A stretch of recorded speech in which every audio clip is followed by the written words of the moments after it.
Hola, bienvenidos a Germánica para Todos. Yo soy Daniela y hoy les voy a hablar sobre las 5 leyes biológicas, sobre los fundamentos de las 5 leyes biológicas, para que quienes ya las conozcan las puedan repasar o también compartirlas con otras personas que están recién descubriendo estos conocimientos. Bueno, cabe mencionar siempre brevemente la historia del Dr. Hammer que le llevó a estos descubrimientos. Él tenía una vida bastante normal a finales de los años 70 con su esposa y sus hijos. Tenía bastante éxito como médico, también ganaba dinero con algunas patentes y con su esposa tenían la ilusión de crear una clínica en Italia para atender a personas de bajos recursos. Y estando en Italia en uno de estos viajes que hacían, su hijo Dirk fue alcanzado por una bala perdida que fue disparada por un príncipe italiano que después nunca recibió ninguna consecuencia de la justicia por esta acción. Dirk estuvo internado más o menos 15 días en la clínica y finalmente falleció. A los pocos meses de la muerte de su hijo, al Dr. Hammer y a su esposa les diagnostican a él cáncer de testículo y a ella cáncer de ovario, lo cual al Dr. Hammer le pareció muy extraño, ya que ellos habían tenido siempre muy buena salud. Y empezó a pensar que podría haber alguna relación entre la pérdida de su hijo y estos síntomas. Como él trabajaba en una clínica de especialidades oncológicas, empezó a investigar con sus pacientes, a hablar con ellas, a preguntarles, porque era una clínica de cánceres ginecológicos, a preguntarles si habían tenido algún suceso traumático. Posteriormente también descubrió a través de tomografías cerebrales que se podía leer lo que después se llamaría los focos de Hammer, y todo correspondía. Llegó a descubrir en esas primeras 200 pacientes que todas habían tenido algún impacto traumático que desencadenó en el cáncer. Entonces, empezando con la primera ley, que se llama la ley férrea del cáncer, tiene 3 criterios. Primero nos dice que todo programa especial de la naturaleza con sentido biológico se inicia por un DHS o síndrome de Dirk-Hammer. Esto viene del alemán Dirk-Hammer Syndrome, en referencia a su hijo. Todo programa especial significa todo lo que nosotros conocíamos hasta ahora como enfermedad. Toda enfermedad, entre comillas, que no sea un envenenamiento, un accidente, un traumatismo físico o una desnutrición severa, será iniciada por un DHS. El segundo criterio nos dice que el contenido del impacto determinará la localización de este programa en el cerebro, en el órgano o tejido correspondiente. Y el tercer criterio nos dice que el programa biológico se desarrollará de forma sincrónica en los 3 niveles, en la psique, en el cerebro y en el órgano. Este programa especial de la naturaleza, que se le abrevia también como SBS, que viene del alemán Sinnvolle Biologische Sonderprogramme, programa especial de la naturaleza con sensato sentido biológico, inicia a partir del DHS, que es un conflicto, un trauma, un impacto, un shock, que es un choque entre una necesidad biológica y la realidad percibida por el individuo. Y este choque va a ser fuerte, agudo y dramático para la persona. Es algo muy personal, no a todas las personas les afectará de la misma manera un suceso. También va a ser inesperado, sorpresivo, desprevenido, o que te pilla contrapié, como dicen también. Y además es vivido en soledad, es decir, nadie más puede sentir lo que tú estás sintiendo en ese momento. Te afecta solamente a ti. Algunos ejemplos de un DHS puede ser despedido de un empleo, encontrar a la pareja siendo infiel, sufrir una violación, recibir insultos, la muerte de algún ser querido, el divorcio propio o de los padres, darse cuenta de una mentira, ver morir a un amigo en la guerra, ser blanco de burlas en la escuela o en el trabajo, ser testigo de violencia, recibir críticas en público especialmente, y también puede ser vivir un desastre natural o perder los bienes y el patrimonio, entre muchas otras cosas. Hay situaciones que se evidencian como traumas, por ejemplo, sufrir un abuso sexual, vivir un desastre natural, pero hay cosas que no son tan evidentes para todas las personas y de todas maneras serán vividas como un DHS por cada individuo. Entonces este programa biológico se activa en los 3 niveles, en la psique, en el cerebro y el órgano, al mismo tiempo de manera sincrónica. En la psique vamos a tener estrés permanente, pensamiento obsesivo, insomnio, pérdida de apetito, manos frías. También podemos presenciar ciertas emociones como enojo, tristeza, asco. En el cerebro tenemos el foco de Hammer con el relé correspondiente. El Dr. Hammer descubrió estos focos de Hammer viendo en las tomografías cerebrales que estaban en lugares específicos correspondientes al síntoma físico. Por ejemplo, una persona que tendría un cáncer de mama tendría el foco de Hammer en el relé específico, en el lugar específico del cerebro que activa ese programa. Muchas veces se han visto cosas como los focos de Hammer en las tomografías cerebrales, pero los médicos y radiólogos los miraban como artefactos, es decir, como imágenes que se mostraban como defectos del aparato de los rayos X. Y en el órgano se dará un crecimiento o pérdida celular, dependiendo de cuál sea el órgano o tejido afectado, y un aumento o disminución de una función, también dependiendo de cuál haya sido el órgano o tejido afectado. Cabe también mencionar, dentro de la primera ley, lo que se llaman los raíles, o también las pistas. Estos raíles son información sensorial o alertas biológicas que el cerebro guarda con el sentido de prevenirnos de no volver a repetir esa mala experiencia o ese trauma, ese peligro. Son detalles que están presentes en el momento del DHS y son registrados inmediatamente por el cerebro. Pueden ser colores, sonidos, olores, sabores, sensaciones. Y cuando reaparecen más adelante en la vida de la persona, de manera inconsciente, automática, bueno, más o menos consciente, ¿no? Hay veces que puede ser totalmente inconsciente para la persona y hay veces que la persona sí se da cuenta de que esto es un disparador. Entonces esto le hace revivir el conflicto y puede tener una recaída, porque como dije son alertas biológicas.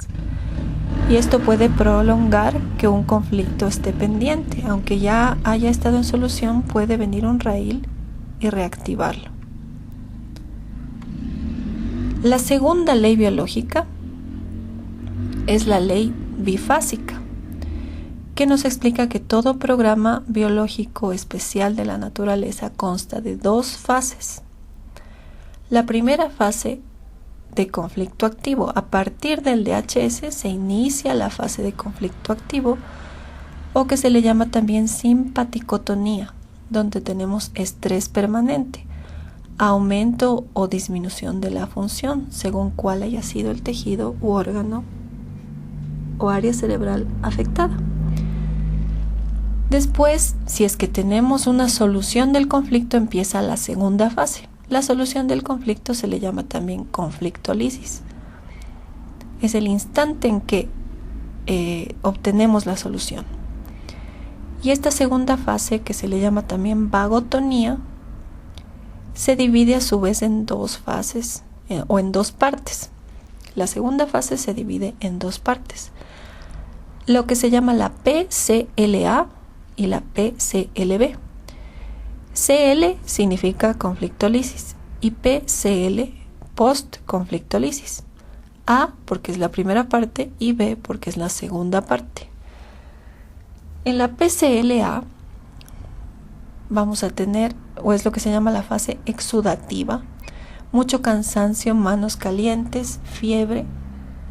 Puede haber dolores o molestias dependiendo del órgano o tejido afectado. En medio de estas dos partes, de la A y de la B, vamos a tener el momento de la epicrisis, que es un pequeño fragmento de esta parte del programa, donde se vuelve a sentir síntomas de la fase activa, donde pasamos por un pequeño momento a simpaticotonía nuevamente. Y una vez pasada la epicrisis, seguimos con la vagotonía y viene la parte o la fase diurética y los edemas son evacuados y se completa la curación. Cabe aquí también mencionar el asunto de la lateralidad biológica. ¿Por qué es importante la lateralidad biológica? Esto significa o nos indica cuál es nuestro hemisferio cerebral dominante, el derecho o el izquierdo. Esto se puede comprobar a través del test del aplauso que aplicaba el Dr. Hammer, es decir, la persona aplaude y la mano que queda por encima nos indicará cuál es el lado dominante. Si queda arriba la mano derecha, significa obviamente que soy diestro y domina mi hemisferio izquierdo. Y si queda arriba la mano izquierda, significa que soy zurdo y domina el hemisferio derecho. ¿Para qué nos sirve saber esto? Porque muchos conflictos impactarán primero en un hemisferio o en otro hemisferio dependiendo de nuestra lateralidad, y también nos indicará qué tipo de conflictos nos impacta en cada lado del cuerpo. Para los diestros, el lado derecho tendrá que ver con el padre, amigos, jefes, compañeros de trabajo, la pareja, todos los que son considerados iguales. Y el lado izquierdo tendrá que ver principalmente con la madre, que biológicamente se percibe como por encima de uno, y con los hijos, que se perciben biológicamente por debajo de uno, como que dependen de uno. También a veces puede percibirse así, por ejemplo, una mascota. En los zurdos es totalmente al revés. En el lado derecho impactarán conflictos relacionados con la madre y los hijos en el lado derecho del cuerpo, y en el lado izquierdo del cuerpo conflictos con padre, pareja, amigos, compañeros e iguales. La tercera ley biológica es la que nos habla del sistema ontogénico de los programas biológicos, de los SBS, que determina si habrá proliferación celular, por ejemplo, crecimiento de un tumor, o reducción celular o alteración funcional en la fase activa. Ontogénico se refiere al desarrollo embrionario. Y esta ley nos explica que según nuestro desarrollo embrionario, todos los tejidos y órganos de nuestro cuerpo corresponden a distintas capas embrionarias, que son el endodermo, el mesodermo y el ectodermo. El mesodermo, el Dr. Hammer descubrió que se divide en dos partes, el mesodermo antiguo y el mesodermo nuevo. El cerebro antiguo que ocupa el endodermo, controlado por el tronco cerebral, y el mesodermo antiguo, controlado por el cerebelo, en la fase activa de un conflicto va a presentar crecimiento celular y aumento de la función. Es decir, todos los órganos y tejidos que están controlados desde el tronco cerebral y el cerebelo, en la fase activa van a crecer o aumentar su función. Y en la fase de reparación, en la PCL, va a haber una eliminación de estas células que ya no se necesitan y el restablecimiento de la función. Por otro lado, el cerebro nuevo, es decir, el mesodermo nuevo, controlado por la sustancia blanca, y el ectodermo, controlado por la corteza cerebral, en la fase activa va a presentar pérdida celular o necrosis y disminución de la función. Y en la fase de reparación, en la PCL, va a presentar la regeneración o crecimiento celular y el restablecimiento de las funciones. Entonces, esta tercera ley nos presenta propiamente el mapa de dónde y por qué tenemos determinados síntomas en cada órgano o en cada tejido. La capa embrionaria del endodermo tenemos, por ejemplo, órganos como el tracto intestinal, el hígado, páncreas, útero, próstata, alvéolos pulmonares, túbulos colectores del riñón, y son impactados por los conflictos que se llaman de bocado, real o simbólico, ¿no? Puede ser el alimento, el aire, el líquido, pero también una información o cualquier cosa que nosotros percibamos como un bocado.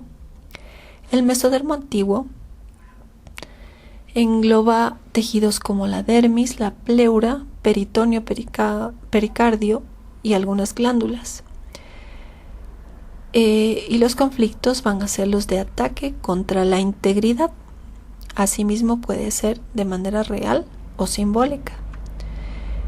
En el cerebro nuevo tenemos el mesodermo nuevo, controlado por la sustancia blanca, tejidos como el tejido conjuntivo, el esqueleto, músculos, ganglios linfáticos, vasos sanguíneos, la parénquima renal, la sangre, etc.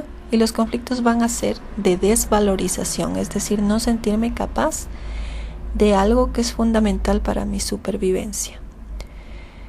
En la capa embrionaria del ectodermo, en la corteza cerebral, tenemos tejidos como la epidermis, la córnea, conductos, distintos conductos, cuello uterino, uréter, uretra, vejiga, mucosa del recto, íntima de las arterias y venas, células alfa y beta del páncreas, etc. Y tenemos conflictos principalmente de territorio, de separación y sexuales. Básicamente, ¿no? Hay algunos más específicos, pero los tres temas principales de esa capa embrionaria son el territorio y la sexualidad, que tiene que ver siempre con el territorio, y la separación, que tiene que ver con el contacto entre individuos del territorio. La cuarta ley biológica nos habla del sistema ontogénico, pero de los microbios en la restitución orgánica. Como les decía antes, ontogenia se refiere al desarrollo embrionario. La tercera ley nos explicaba cuáles son los órganos y tejidos que se impactan por cuáles conflictos, y aquí, en cambio, nos explica la cuarta ley que según cada capa embrionaria actúan distintos microorganismos, o cuál es el papel de estos microorganismos en cada capa embrionaria. En el endodermo vamos a tener la intervención de los hongos, las micobacterias tuberculosas, principalmente en la fase de reparación para descomponer los tumores o crecimientos celulares que ya no se necesiten. De la misma manera, en el mesodermo antiguo, bacterias y micobacterias. En el mesodermo nuevo vamos a tener la acción de bacterias, y en el ectodermo vamos a tener la acción de ninguna, de ninguna, porque antes el doctor Hammer decía, si es que hay virus, pero en los últimos años él mismo ya constató que no existen virus y que no hay microbios en la capa embrionaria del ectodermo, que es la más evolucionada, como se dice, o la más nueva. No hay acción de microbios, y lo que se puede ver, o lo que mucha gente dice que son virus, son partículas de proteínas y todo lo relacionado a esta capa, pero no son microorganismos. Son acciones de las mismas células. Entonces, el ejemplo que siempre ponía el doctor Hammer era de que si pensamos que los microorganismos son los culpables de la enfermedad, es como culpar a los bomberos de un incendio, porque cuando vamos a ver un incendio, se está dando un incendio y llegan los bomberos, vemos el incendio, vemos los bomberos y es como que dijéramos que los bomberos son los causantes del incendio, cuando realmente están ahí tratando de apagar el incendio. Están ahí, están presentes cumpliendo una función. Eso es lo que nos pasa cuando hemos visto en el microscopio los microorganismos. Se les ha visto que están presentes cuando hay algún proceso orgánico biológico y muchos médicos y científicos han sacado la conclusión de que son la causa, pero eso ha sido un terrible error. La presencia de microorganismos en el cuerpo es totalmente sensata y tiene una razón de ser, que es la de colaborar como que fueran microcirujanos en la restitución de las fases de reparación. Esto pone patas para arriba totalmente los dogmas de la medicina actual. Y la quinta ley biológica, que se llama también la quinta esencia, es la que nos explica el sensato sentido de todos los síntomas de cada programa biológico o cada SBS a favor de la supervivencia, fortalecimiento y evolución de la especie y de cada individuo. Se puede deducir el sensato sentido biológico de cualquier síntoma físico y psíquico partiendo de su función básica en relación a un conflicto concreto o simbólico, tomando también en cuenta el contexto individual.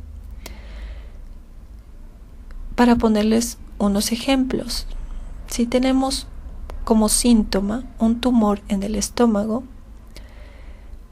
vamos a mirar que la función de este órgano es digerir el alimento o el bocado. El conflicto va a ser de no poder digerir un bocado. Y el sentido biológico de este crecimiento celular entonces sería mejorar la capacidad de digestión, ayudar a digerir ese bocado. Como dijimos antes, puede ser real. En la naturaleza, en los animales, los conflictos son muy reales. Por ejemplo, comió un hueso o algo que está siendo difícil de digerir. Pero en el contexto humano es también simbólico. Algo que le pasó a la persona que no siente que puede digerirlo. Otro ejemplo, un tumor de glándula mamaria. La función del órgano es producir leche. El conflicto va a ser de preocupación en el nido y el sentido biológico sería poder brindar más leche al hijo para ayudarle. Cuando una está preocupada por algo malo que le pasó al hijo, se hirió, distintas cosas. Estos son conflictos, son reacciones, arcaicas, totalmente arcaicas desde nuestro código biológico. No siempre se ajustan a la realidad de la civilización moderna.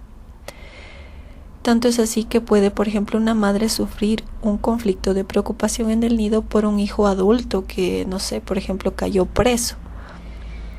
La reacción biológica de la madre va a ser brindarle más leche, aunque realmente quizá en la civilización moderna no sea la solución. Pero arcaicamente se siente así y es biológicamente sensato. Otro síntoma puede ser las caries en la dentina de los dientes, ¿Cuál es la función de los dientes? Morder, masticar y también defenderse. Son como un arma que tenemos, ¿no? Un arma natural. El conflicto sería de desvalorización por no poder devolver la mordida. Y como este tejido es de mesodermo nuevo, en la fase activa habría, justamente por eso se da la caries, hay una necrosis del tejido de la dentina, ¿no? El sentido biológico en esta capa se da en la fase de curación, es decir, cuando se soluciona el conflicto y se restablece el tejido y los dientes quedan fortalecidos, la persona va a poder enfrentarse a ese conflicto de mejor manera en el futuro. Por eso el Dr. Hammer llamaba a este grupo del mesodermo nuevo el grupo de lujo. Pasando al ectodermo, si tenemos por ejemplo una angina de pecho con depresión, la función del órgano es las arterias llevan la sangre al corazón y el conflicto va a haber sido una pérdida territorial que puede impactar, bueno, también en las venas coronarias, pero cuando impacta en el lado de las arterias coronarias y la persona sufre depresión, el sentido biológico va a ser el de rendirse a esa pérdida y buscar otro territorio. Y bueno, ese ha sido un corto resumen dentro de lo posible de lo que son las 5 leyes biológicas de la naturaleza descubiertas por el Dr. Hammer. Espero que les haya gustado este resumen y que les sea útil, que lo compartan con quien quieran hacerle conocer este conocimiento, también que les sirva para repasar las leyes, que cada vez que se las vuelva a escuchar se comprende un poquito más, porque es todo un cambio de paradigma de lo que muchos de nosotros crecimos aprendiendo lo que es la enfermedad.